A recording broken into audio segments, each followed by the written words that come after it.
दोस्तों पटेल ट्रेडर्स में आपका स्वागत है। मैं हूँ चिराग पटेल। दोस्तों एक टेबल का लोट आया है नया, तो मैं आपको दिखा रहा हूँ।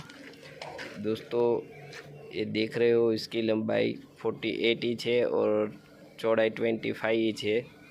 3 डोर दिए हैं, 3 दरवाजे दिए हैं। कंडीशन एकदम बढ़िया है। 304 एसएस में बना हुआ है।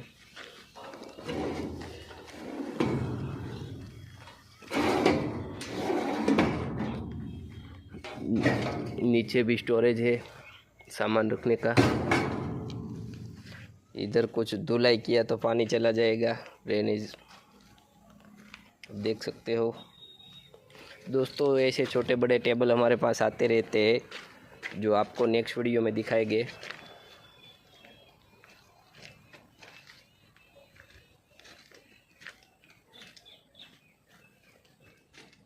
वीडियो देखने के